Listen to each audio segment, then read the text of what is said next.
وإذ قال لقمان لابنه وهو يعظه يا بني لا تشرك بالله إن الشرك لظلم عظيم وإذ قال لقمان لابنه وهو يعظه يا بني لا تشرك بالله إن الشرك لظلم عظيم.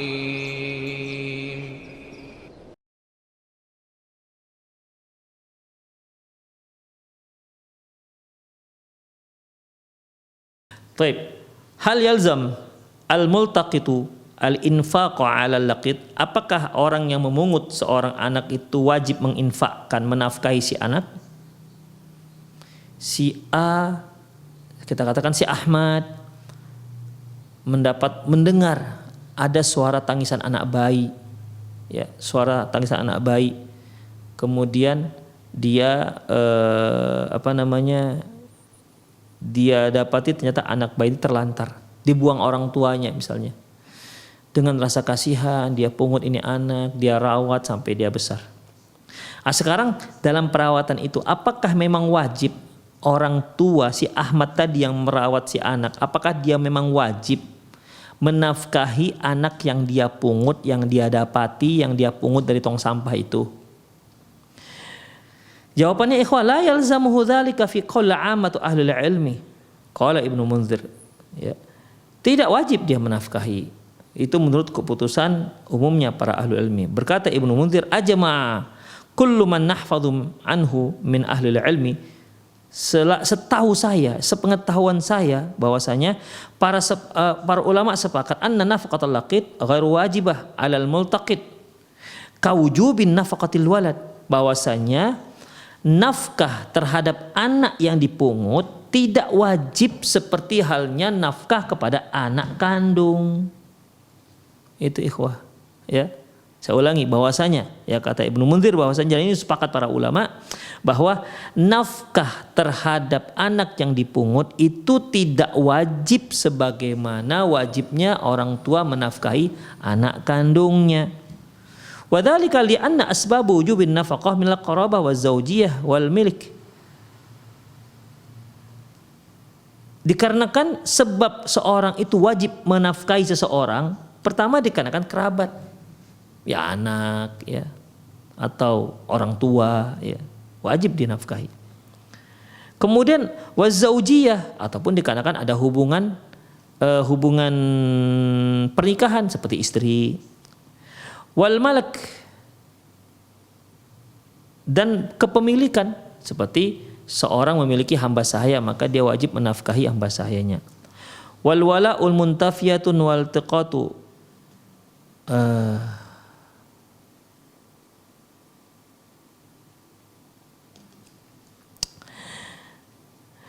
sementara innama huwa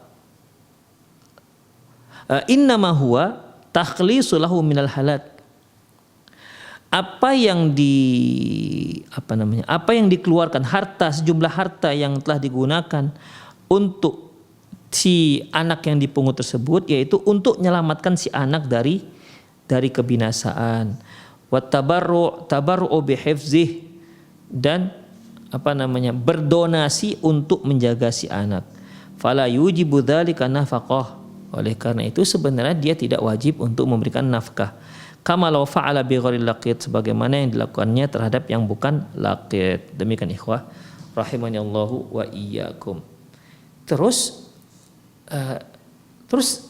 siapa yang membiayai anak yang dipungut ini? Masih kecil. Kalau orang yang memungut dia kata nggak mau memberikan dia nafkah, gimana? Tidak memberikan air, tidak memberikan susunya, tidak memberikan pakaiannya. Ya bisa sakit ini anak. Terus siapa yang menafkahi ini anak? Ya. Alaman takun nafkah laqit. Lantas siapa yang berkewajiban memberikan nafkah untuk anak pungut ini? Ittafaqal fuqaha ala anna nafaqatal laqit takunu fi malihi in wujida ma'ahu mal min darahim wa ghairihima kadzahabi wal huli wath thiyab al-malfuf alaihi wa mafrusyatun tahtahu wa dabbatun mashdudatun fi wasatihi. Sepakat para fuqaha bahwasanya nafkah untuk anak yang dipungut itu diambil dari hartanya sendiri jika memang harta tersebut didapati bersama si anak, seperti mungkin dia dapati bersama si anak ada sekian dirham atau yang lainnya, atau dia dapati orang tua yang memungut ini tidak mendapati si anak, ternyata si anak ada bersama dia ada sejumlah emas atau perhiasan atau baju yang menyelimuti dia, atau tilam yang dibentangkan untuk dia di bawahnya, atau kendaraan tempat dia diikat, ya mungkin ada orang tua ya diikatnya anaknya di kuda atau di keledai, kemudian dibiarkan keledainya pergi, demikian. Itu keledai punya siapa? Itu keledai punya si anak. Au kana mustahiqan fi mali am, atau dia si anak ini berhak untuk mendapatkan harta secara umum, yaitu punya umum, seperti ka'amwalil mauqufah 'alal luqata al-musi biha lahum, seperti harta yang memang diwakafkan untuk anak-anak terlantar dan orang-orang, dan harta yang dapati dari wasiat untuk mereka. Demikian. Jadi ini harta secara umum. Fa illam yakul lahum malun khasun, namun apabila ternyata si anak tersebut tidak memiliki harta, walam tujad amwal mauqufatun al-luqata aw musilahum biha, sementara juga tidak ada harta yang diwakafkan untuk anak-anak terlantar, dan tidak ada juga wasiat harta yang diwasiatkan untuk mereka, fa innama nafaqatuhu takunu fi baitil mal, maka nafkahnya ditanggung oleh negara. Ya. Maka nafkahnya ditanggung oleh negara, ditanggung oleh Baitul Mal. Kalau bahasa kita diambil dari APBN, ya. Kalau dia daerah diambil dari APBD, dikeluarkan khusus dana sosial, ya, untuk anak-anak terlantar. Negaralah yang menanggung kehidupan mereka, negaralah yang menanggung pendidikan mereka. Itu ikhwah. Jadi anak-anak yang terlantar itu yang ditanggung dia adalah orang-orang negara yang nanggung. Itu seharusnya ikhwah. Ya, alhamdulillah di negara kita sepengetahuan saya ada dana untuk anak-anak terlantar. Makanya ada rumah-rumah singgah yang memang dibuat oleh Kementerian Sosial. Demikian ikhwah. Ya, sekarang Allahu a'lam, ya, sepengetahuan dulu ada dana untuk anak-anak terlantar. Makanya ada LSM berlomba untuk mendapatkan dana itu, ya, dengan alasan untuk menampung anak-anak terlantar, ada istilahnya rumah singgah. Demikian ikhwah rahimanallahu wa iyyakum. Jadi kalau ternyata si anak yang dipungut yang terlantar tersebut tidak punya harta, tidak punya juga harta yang diwakafkan untuk mereka, maka negaralah yang menanggungnya. Ya, sekali lagi kalau di Indonesia diambillah dari APBN. Itu dia, dari dana sosial. Makanya ada Kementerian Sosial kan. Nah, itu tugas Menteri Sosial ini, ngurusin anak-anak terlantar ini. Berarti kalau ada anak terlantar diketahui oleh Menteri Sosial, ya, dia ditugaskan oleh negara untuk ngurusin anak-anak terlantar karena dia sebagai Menteri Sosial. Ada seorang anak terlantar diketahui oleh Kementerian Sosial tapi tak dipedulikan, itu berdosa itu. Ya. Negara berdosa, yang paling berdosa yaitu Kementerian Sosialnya. Demikian ikhwah. Itu dia. Jadi bukan main-main menjadi pejabat, itu bukan sembarangan ikhwah ya. Jangan dihitung hanya berapa duitnya saja, tanggung jawabnya juga harus dihitung. Kalau enggak neraka tempatnya. Kemudian ikhwah rahimanallahu wa iyyakum.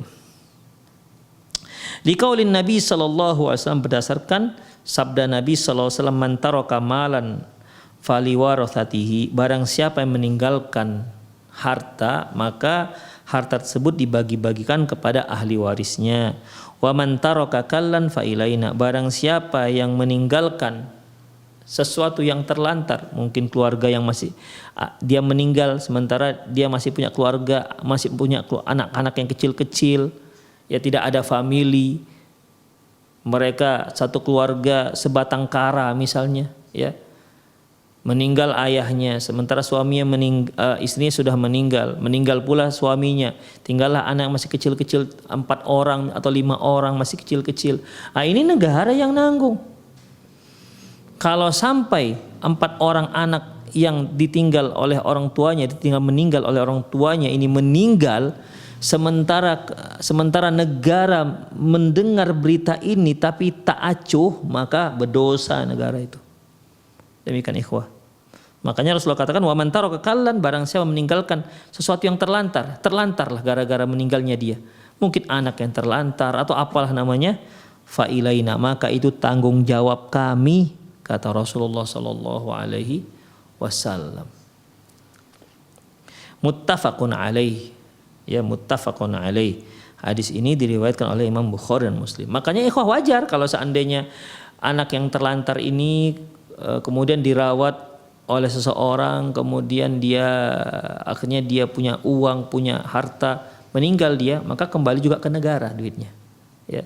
Tapi saya kira kalau sekarang ini agak sulit. Biasanya uangnya dikuasai oleh orang tua yang telah memungutnya dia. Itu dia. Enggak, itu bukan milik orang tua yang memungut dia. Itu punya negara. Uangnya adalah uang negara, bukan uang orang tua yang memungutnya. Loh, orang tua enggak dapat apa-apa. Atas nama harta warisan dia tidak dapat apa-apa. Saya ulangi, dia tidak dapat apa-apa atas nama hak waris. Karena orang tua yang memungut seorang anak tidak mendapatkan warisan. Sama seperti anak yang diadopsi. Ya. Anak angkat misalnya, meninggal anak angkat, ini orang tua angkat tidak dapat 1% pun atas nama ahli waris. Atas nama warisan, tidak dapat. Tapi sebenarnya dia bisa dapat atas nama wasiat. Ya. Atas nama wasiat. Ya, makanya apabila ada seorang anak yang sekarang merasa sudah besar, sudah sukses, kemudian sementara dia tahu waktu dia kecil dipungut oleh seorang pasang suami istri yang sekarang mungkin sudah mulai tua, maka dia bisa sebelum dia meninggal dia boleh dia hadiahkan hartanya.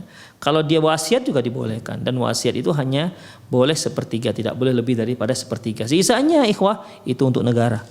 Ya, sisanya untuk negara.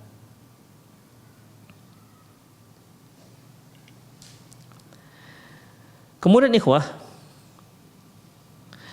wa min hadisi Abi Hurairah wa qaulu Umar fil athar al mutaqaddim. Demikian juga hadis dari Abu Hurairah dan ucapan Umar bin Khattab di athar yang lalu yang telah kita sebutkan.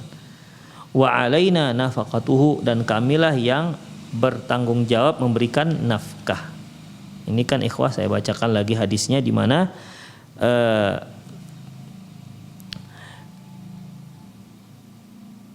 bahwasanya Sunain Abi Jamilah annahu wajada manbuzan fi zamani Umar. Sunain Abi Jamilah dia mendapatkan ada seorang anak yang terlantar di zaman Umar bin Khattab. Qala faji'tu ila Umar bin Khattab, maka aku bawalah anak tersebut ke hadapan Umar bin Khattab, kata Sunain Abi Jamilah. Qala ma hamaluka ala akhdhi hadhihi nasmah. Umar bertanya, apa yang mendorongmu untuk membawa anak ini? Faqala wajadtuha dha'i'ah. Kata Sunain Abi Jamilah, aku dapati dia terlantar ya Umar. Faqala lahu arifuhu. Berkata orang yang tahu tentang Sunain bin Abi Jamilah, ya Amir Mu'minin, annahu rajulun salih. Ya Amir Mu'minin, saya tahu dia, saya kenal dia adalah orang baik. Maksudnya dia adalah orang baik, maksudnya Sunain Abi Jamilah tadi itu. Faqallahu Umar, berkata Umar, akadzalik, apakah benar demikian? Qala na'am, kata orang yang mengenal Sunain Abi Jamilah ini, benar ya Umar, benar ya Amirul Mukminin Umar, dia adalah orang soleh. Faqala Umar bin Khattab radhiyallahu anhu, berkata Umar bin Khattab radhiyallahu anhu, idhhab wa huwa hurrun walaka walauhu, ya, pergilah, sungguhnya dia itu merdeka dan untukmu walaknya, wa alaina nafaqatuhu, dan kami yang menanggung nafkahnya. Maksudnya kami yaitu negara, khalifah yang menanggung biaya si anak. Demikian ikhwah. Jadi di sini Umar bertanya, apa yang mendorongmu untuk mengambil anak ini? Apakah dikarenakan si anak itu membawa harta atau apalah ya keuntungan yang kamu inginkan dari anak ini sehingga kamu menyusah-nyusahkan diri memungut anak ini? Motivasinya apa? Kan begitu. Sampai ada orang yang mengenal Sunan Abi Jamilah menyatakan enggak, dia orang baik, dia tulus hanya untuk merawat ini anak, menyelamatkan ini anak. Demikian. Makanya Umar bin Khattab mengatakan, udahlah bawalah untuk muwalanya dan kami yang menafkahi dia. Berarti wa alaina nafaqatuhu, nafkah anak yang terlantar itu ditanggung-jawabi oleh negara dan ditangani oleh Kementerian Sosial kalau di negara kita sekarang ini. Fa illam yatayassar fa ala man alima bihalihi ayunfiqa alaihi. Jika ternyata negara tak menanggung, ya kan nggak semua negara yang mengerti masalah ini, nggak semua negara juga yang peduli dengan ini. Ya bisa saja kan sudah diajukan ke Departemen Sosial tapi nggak digubris. Atau mungkin karena Departemen Sosialnya sedang mengurus yang lebih besar, proyek lebih besar misalnya, sehingga yang begini nggak digubris. Fa illam yatayassar, jika ternyata negara juga tak menggubrisnya, fa alamal alima bihalihi, maka nafkah tersebut wajib dibebankan kepada orang yang mengetahui kondisi si anak tersebut. Man alima bihalihi ayunfiqa alaihi, maka orang yang mengetahuinya, kaum muslimin yang tahu tentang kondisi si anak itulah yang bertanggung jawab memberikan nafkah si anak. Li'anna dzalika inqadhu lahu minal halak, karena hal itu dapat menyelamatkan si anak dari kematian. Demikian. Jadi artinya ikhwah, kalau ada orang yang tahu kondisi si anak tapi satu pun tak ada yang peduli, Allahu Akbar. Sudah jelas bapaknya sudah nggak ada, ibunya nggak ada, anak ini luntang lantung kesana kemari, Allahu Akbar, belum makan, menangis sendiri di pinggir jalan. Sementara kaum muslim lintas cuma lihat, oh nangis, dah pergi, lewat lagi, oh nangis, ih kasihan, ada yang begitu, ih kasihan kali anaknya, lewat, kasihan sih kasihan, tapi nggak ada seorang pun yang mau nolong dia. Maka itu berdosa. Ya, orang yang tahu tentang kondisi si anak berdosa. Ya, berdosa itu orang. Karena apa ikhwah? Karena menterlantarkan seorang muslim. Apalagi dia anak-anak yang belum bisa mengurus dirinya sendiri. Demikian. Masya Allah ada lembaga-lembaga sekarang ini yang memang mereka buat lembaga, rumah yang menampung anak-anak yang terlantar. Masya Allah tuh luar biasa tuh pahalanya. Ya. Satu orang saja yang mereka selamatkan dari anak-anak yang terlantar ini, bayi-bayi yang terlantar. Kadang-kadang mereka cerita ke saya, itu terkadang bukan terlantar lagi, memang sengaja orang tua datang diletakkan di depan pintu, orang tua pergi begitu. Insya Allah ya, ada orang tua yang tega seperti itu. Ya rumah ini Masya Allah, pengurus ini luar biasa. Bayangkan ikhwah, satu orang saja anak yang mereka nafkahi, mereka rawat. Faman ahyaha faka'annama ahyan nasa jami'ah. Barang siapa yang mengurusi anak-anak ini, ya, selamat dia dari keterlantaran, maka satu orang ini yang mereka selamatkan itu seperti menghidupkan semua makhluk, ya, Masya Allah, menghidupkan semua manusia. Berapa miliar ini manusia, ikhwah. Masya Allah, luar biasa ya, pahala yang mereka dapatkan, ya. Demikian. Jadi kalau negara ternyata juga tak peduli atau mungkin tak tahu, maka setiap kaum muslimin yang tahu tentang kondisi anak itu wajib mereka menafkahinya, ya, dan menyelamatkan dia dari kebinasaan. Wala yarji'u ala baitil mal, dan dia tidak perlu menganggap itu sebagai hutangnya negara. Dia nggak perlu menuntut itu kepada negara. Negara, aku sudah merawat anak ini selama sekian tahun ya, uangnya sekian, tolong dibalikan. Nggak, ya, tidak perlu dia menuntut rugi dari negara. Illa idza kana al-qadhi adina lahu bin nafqati alaihi, kecuali jika memang hakim menetapkan hal itu. Misalnya hakim menetapkan, udah kamu yang nafkahilah, nanti biayanya negara yang nanggung, sebagaimana yang dikatakan Umar bin Khattab tadi. Fa in lam yakun adina lahu kanat nafqatuhu tabarruan. Kalau ternyata dia memungut anak tersebut karena inisiatif dia sendiri, bukan dikarenakan ketetapan seorang hakim, ya. Hakim mengatakan, nih kamu yang menetapkan, kamu yang mengasuhnya misalnya anak pelantar ini, ya. Maka kalau sudah ketetapan negara kan berarti itu memberikan dia tanggung jawab, berarti negara yang menanggungnya, menanggung nafkah si anak. Demikian seperti yang dikatakan Umar bin Khattab, kan Umar bin Khattab sebagai kepala negara nih. Sementara Sunain Abi Jamilah membawa si anak dan ditetapkan oleh Umar bin Khattab, udah kamu bawa anak ini kamu asuh, kami yang menafkahi dia. Nah, jadi sama kalau ada seorang hakim yang ditanya pemerintah atau stakeholdernya pemerintah lah atau yang memang terkait dengan bidang ini, masalah ini, mereka menentukan bahwasanya atas nama pemerintah tetapkan si fulan lah yang mengasuh anak ini, anak yang terlantar ini. Maka nafkah itu negara yang nanggung. Tapi kalau dia sengaja memungut si anak atas inisiatif diri sendiri, maka itu nafkahnya tabarruan, ya seperti orang yang bersedekah. Demikian ikhwah rahimani Allah wa iyyakum. Dia tidak boleh menuntut rugi kepada negara. Demikian ikhwah azani Allah wa iyyakum. Itulah dia kesimpulan dari nafkah si anak. Kalau kita ulangi lagi ikhwah, pertama kalau si anak itu bersama dia ada harta, maka harta tersebut digunakan untuk menafkahi si anak. Kemudian atau ada harta yang umum yang memang ada yang berikrar ini harta saya wakafkan untuk anak-anak terlantar, maka si anak itu termasuk salah satu yang berhak untuk mendapatkan harta tersebut. Atau wasiat, seorang berwasiat kalau saya meninggal nanti maka sepertiga harta saya untuk anak-anak terlantar, maka si anak yang dipungut merupakan salah seorang yang berhak mendapatkan harta wasiat tersebut. Kalau ternyata juga tidak ada harta wasiat, tidak ada harta wakaf untuk mereka, maka negara yang nanggung. Kalau ternyata negara nggak tahu atau negara nggak peduli, bagaimana? Maka kaum muslimin yang tahu, mereka lah yang berkewajiban untuk menyelamatkan si anak dari keterlantaran dan dari kebinasaan. Demikian ikhwah, ya. Mereka lah yang harus menyelamatkan anak tersebut.